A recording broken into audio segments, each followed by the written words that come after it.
Jason Caldwell had always been a man of precision. Every move, every investment, every handshake on Wall Street was calculated, executed with a cold, meticulous precision that earned him respect and fear in equal measure. Yet, nothing in his life had prepared him for the storm that quietly brewed behind the polished smile of his fiancée, Victoria Langston.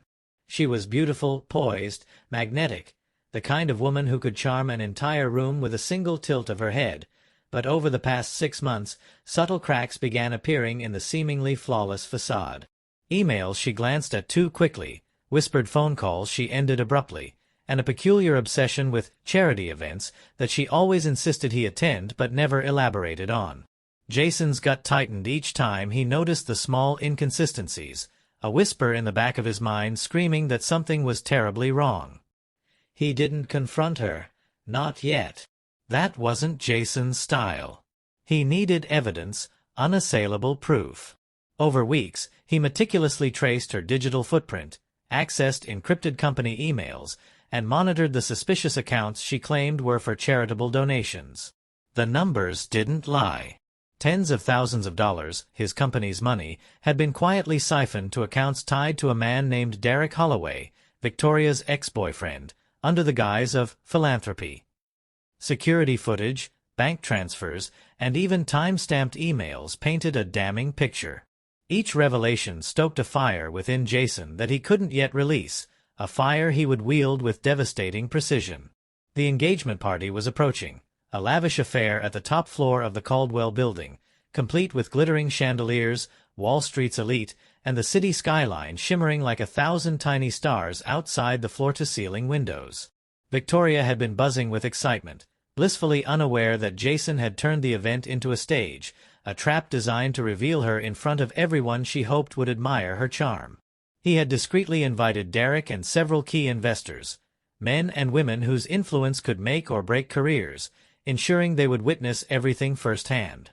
As the evening unfolded, the champagne flowed, the laughter echoed, and Victoria, radiant in a sleek black gown, floated through the room like royalty. She told story after story about her generosity, highlighting her supposed charitable endeavors and basking in the applause of the room. Jason stood quietly, a glass of whiskey in hand, observing. Every smile she gave, every boast she made, was ammunition for what was about to come. Finally, the moment arrived. Jason stepped onto the small stage, his voice calm, almost serene, yet carrying a weight that silenced the room instantly. "Ladies and gentlemen," he began, "thank you for joining us tonight. Victoria and I are honored to have each of you here to celebrate our engagement. But tonight isn't just about celebration, it's about truth." The crowd shifted uncomfortably, sensing a sudden shift in the air. Victoria's smile faltered ever so slightly. Jason clicked a button on his phone, and a large screen behind him flickered to life, displaying emails, spreadsheets, and bank statements in rapid succession. "Over the past 6 months," he continued, "I've discovered some discrepancies in the so-called charitable donations Victoria has proudly shared with all of you." Gasps rippled through the crowd. Victoria's face drained of color as Jason's words cut through her carefully constructed image. He brought up the security footage next, clips showing Victoria meeting Derek in secluded restaurants, exchanging envelopes discreetly, and even laughing intimately in moments she assumed were private. The crowd's murmurs escalated into audible shock as the damning evidence played out. Jason's tone remained measured, each word deliberate, each pause laden with deadly calm. "What you've been presenting as generosity," he said, his eyes locking with Victoria's, "was actually a betrayal of me, of this company, and of every person who trusted you." Victoria's voice trembled, a faint stammer escaping as she tried to reclaim control. "Jason, this isn't," she began, but the room's attention was already fixed on Derek, who stood quietly near the back, his expression unreadable. Jason gestured toward him.